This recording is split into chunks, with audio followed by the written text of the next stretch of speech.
Yo, yo, yo, hey, what's up everyone, Same Time Gaming here. Welcome back on the Division 2 build video. Do you guys know how stressful it is to make a build video? Because first you have to think that about something that you already did made or, someone else. But I doubt that because today I have something really weird. Like, it doesn't really make any sense, but it works. And I'm surprised how well it's actually working, especially in legendary content. Yes, in legendary content, it's working really well. Now, we're following a theme over here. So before you can say like you could use this or that, in terms of this and that, let me tell you, we're following a theme here. And the theme today I'm following right now is named items only. Yes, I have a build that has all the named items that you can put on a build. So weapons, gears, everything is named item. Okay, there's a bunch of named items in the game. So it's kind of hard to pick them, in each and every gear position. But I somehow made it, and I do have some alternatives to show you guys because, like I said, there's way too many named items.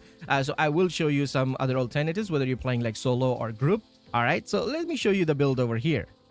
So let me just show you the build over here right now. As you can see, I know it looks weird, but I will talk about all the gears that I have in detail, and I'll give you the alternatives as well.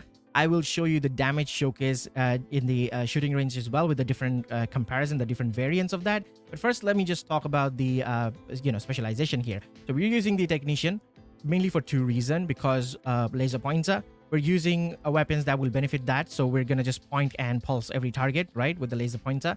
And also we're going to do more damage against, warhounds and like drone operators and those guys, because of technician provides us extra damage there. So mainly for these two reasons, I'm using it. Now, you could also use gunner specialization for like armor on kill, that 10% extra armor on kill, if you're not using any weapon that will benefit from the laser pointer. So that's an option there as well. Now, as for the weapon, obviously following the theme of named items, we're using Kingsbreaker here. Kingsbreaker is an amazing assault rifle. We have that beautiful perfect flatline talent, which deals 20% amplified damage to pulsed enemies, which most of the enemies are going to be pulsed all the time. So that's a good talent right there, and it's a good weapon. It deals quite a lot of damage here, so obviously. Now, as for the secondary, we're using the Baker Dozen. I really kind of wanted to use a classic M1A with a flatline talent on it, but that will break our theme of named items. So I chose the Baker Dozen, which again, also a classic M1A, which deals significantly higher damage. Like, we're going to be doing like close to 4 million on the heads and like close to 3 millions on the body. I'll show you in the damage showcase later on. But yeah, that's the weapon there. And it comes with the perfect lucky shot talent, which honestly my favorite talent for this weapon, because I can just spam this and not worry about anything. Just stay in cover and spam until you hit something. If you don't hit anything, you're not going to miss your magazine. And if you do hit anything, then obviously you're doing the damage. So just spam until you hit something. That's all I can say. That's pretty much the reason why I'm using it. And obviously even our pistol is also a named item, card custom. So yeah. Now for the gears, well, let's start with the mask first. I'm using the Hollow Man because I couldn't find any mask that will be better than Hollow Man in this situation. I mean, Punch Drunk was an option there for 20% of, headshot damage. I could have used Gilligard as well, the Night Watcher, which gives us pulse skill haste. So we could have used the individual pulse and use gunner specialization like that. But Hollow Man is hard to beat here in this situation because we get that 10% of health damage from Hollow Man. And that health damage is very important. No, it's not just for red bar enemies. It's for pretty much anything that doesn't have an armor on it. So we're talking about weak points. We're talking about warhounds, chungas, all those enemies, even like drones and turrets and stuff like that from enemies. You're going to do extra damage because of this mask, which is really good damage, to be honest. So that's the reason why I chose this. And obviously we have crit damage and crit chance there. Now, as for the chest piece, this is where all the damage is coming from. We're using the Pristine Example here. It's an Orioldi chest piece, I know. It gives you 10% marksman rifle damage. We don't have a marksman rifle, but let's ignore that for now and focus on the talent, which is, again, perfect focus. See what I did there? Anyway, so the talent is perfect focus, and it deals a lot of damage when you use an 8x scope and you're scoped in. You're going to build up a damage there. It's like 60% damage, and it's quite a lot of damage, to be honest. So you're going to be using scope, and you're going to be just doing insane damage, shredding through pretty much anything, especially with the Kingsbreaker and perfect flatline, and also, the Baker Dozen doing insane damage because of this. Now, I know you could say that it's not for everyone. Like, I don't want to use scoping all the time because I don't know what's happening in my surrounding. I might die.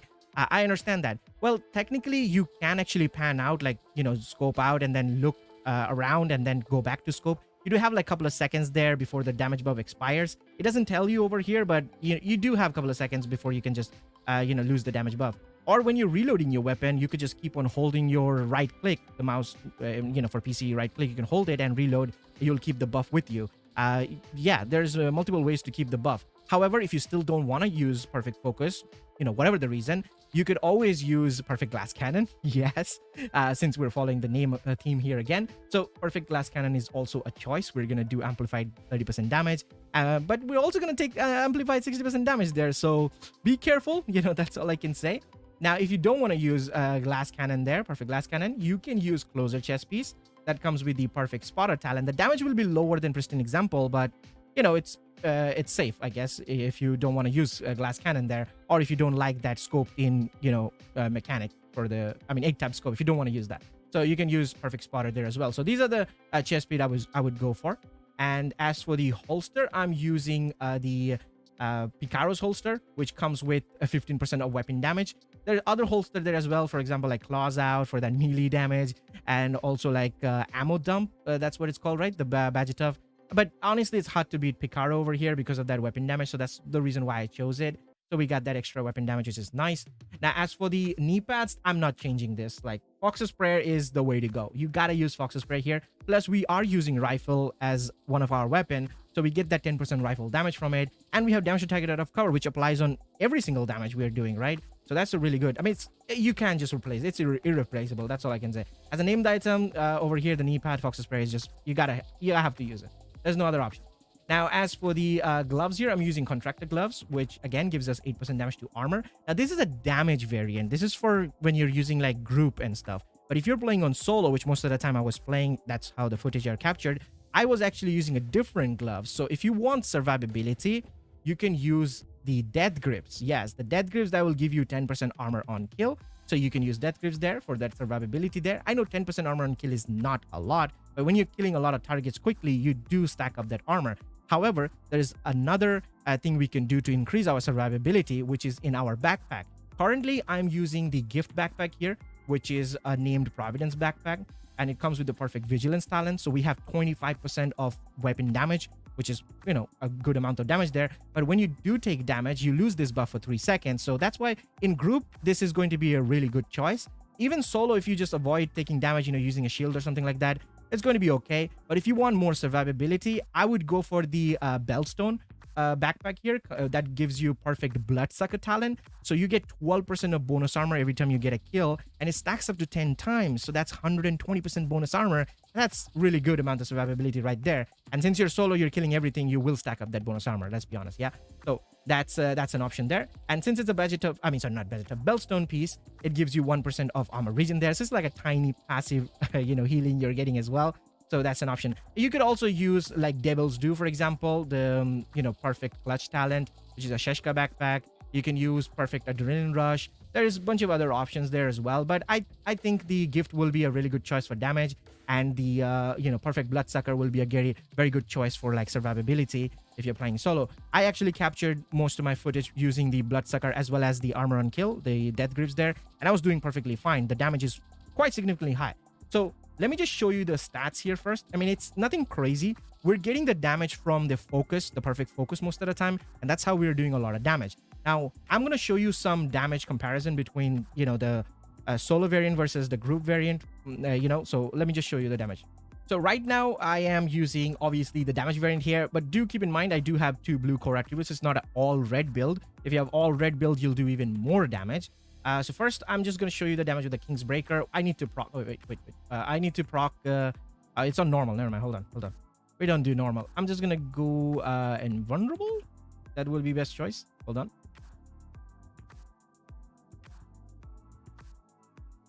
That's still red. Hold up. There we go. Now, so we're proccing the damage here. You can see I'm already hitting 600k without a focus fully active on the body, that is, by the way. Look at that, 700k, 885,000. That's crazy damage there. You can see now it's fully proc. Look at that, 945k. That's mental. Okay, that's just body damage. Is it pulse? Yeah, it's pulse. So now if you go headshot there, look at that, 1.4 million. Look at that, 1.4 million. So look at that number, 1.4 million. That's quite a lot of damage from this setup. Now, if I use the Bake a Dozen, again, I need to wait. I just waited. So you can see 1.8 million, 2 million already. It's going to go higher. It's going to go like 2.5 million plus on the body there. 2.3 million already there. And now focus is fully proc. Yeah. And now we're probably gonna do 2.5 or something if I can crit. There we go. Yeah, 2.5, almost 2.5, right? 2.5, yeah. And as for the head, we're gonna do close to like 4 million. Yeah, 3.9 million there. So yeah, that's good amount of damage from this. Again, it's not a full red build. Now let's just swap to the solo variant, if I should say. So we're gonna change the backpack from gift to the Badget Tuff, which is Bloodsucker here, and we're gonna change the contractor gloves to the Death Grip, right? So that's quite a lot of survivability there, right? Now let's try the Kingsbreaker first. So we're not gonna wait for it to proc. We're just gonna start hitting, and you'll see the damage just ramp up slowly.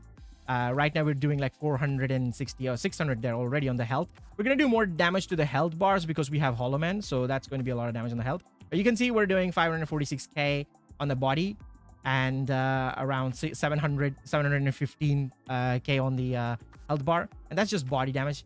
And if I go like head, it's easily gonna do like million on head, like already 800k on the armor there, and 1 million right there on the health bar. So that's a lot of damage. You know, that's really a lot of damage for that much of armor and that much of survivability. Now, if you go to the classic M1A, we'll still do quite a lot of damage. I mean, you have an idea right now. We're already doing 1.2 million there without the focus proccing. We're doing 1.4 now, 1.6 there. So it is a really solid damage. I don't know how like I managed to do this because they're just random gear. There is no set bonuses that are active, but we are doing quite a lot of damage here, you can see. So yeah, definitely give it a try if you have access to all these named items. I don't think it's like a new player friendly build, to be honest, because, you know, there are some named items that will be hard to get, like the gift, for example. So, but if you do have it, you can definitely, you know, use it and let me know your thoughts about it. It's a weird build, I know, but it's working, especially on legendary content. So why not give it a try, right? So yeah, that's pretty much it for the video. Hope you guys enjoyed it. If you did, hit that thumbs up and subscribe, you know, if you want to see some weird stuff like this in the future as well. And I will see you guys in the next one. Till then, peace.